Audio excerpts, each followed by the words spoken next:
Isang agency performance review ang ilulunsad ng Department of Budget and Management o DBM at layo nitong i-monitor kung tama ba ang alokasyon at kalidad ng mga proyekto ng pamahalaan.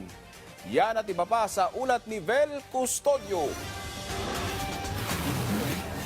Nakatakdang ilunsad ng Department of Budget and Management ang Budget ng Bayan Monitor o BBM sa August 20. Isa itong agency performance review kung saan aktwal na mamomonitor kung tama ang kinalalagyan at kalidad ng proyekto ng mga ahensya ng pamahalaan. Kami po yung gumagawa ng pondo, kami po yung nagre-release. Ayaw naman po sana namin na nakikita lang namin yung numero doon sa GAA at saka mga libro. Gusto po sana namin makita kung talagang nagagawa yung mga proyekto. Kasi ngayon po, ang reporting ng mga agencies, by numbers. 20%, nagamit ko na. 30%, nagamit ko na. So, paano mo naman ginamit yon? Totoo bang nandoon yung makikita mo sa kalsada yung daan? Totoo ba yung bridge na kumpleto? Totoo ba na yung tulay po nangyari? Totoo po ba na yung school building natapos?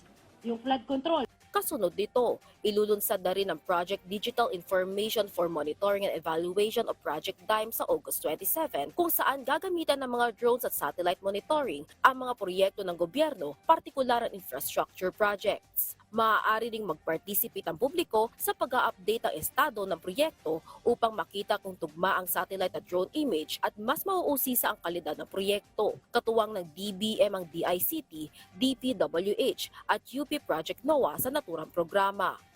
Top priority pa rin ang pamahalaan ng sektor ng edukasyon. Pinakamataas sa budget ang inilaan sa Department of Education na 928.52 billion pesos. Batay kasi sa UNESCO Education Framework, dapat 15 to 20% ng kabuuang public expenditure ay napupunta sa sektor ng edukasyon. Naabot naman ito ng proposed 2026 budget na 16.6%. Tumaas naman ang 23.6% ng President's budget para sa health sector na may proposed budget na 320.52 billion pesos para sa 2026. 20.2% na ang idinaas ang subsidiya ng PhilHealth para sa mga DOH hospital sa Metro Manila habang 26.1% naman sa regional hospitals. Samantala, nananawagan naman si Budget Secretary Amena Pangandaman sa lahat ng ahensya ng gobyerno na hindi pa nagbibigay ng medical allowance sa kanilang mga empleyado.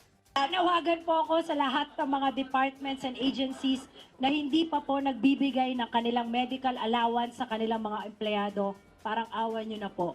Ibigay nyo na po yan. Marami po nagtitext sa akin, ma'am. Ang sabi, sumbong sa DBM. Kalahati na po ng taon. Kung babalikan, Enero pa naaprubahan ng DBM ang 7,000 pesos medical allowance para sa mga empleyado ng gobyerno. Vel Custodio para sa Pambansang TV sa Bagong Pilipinas.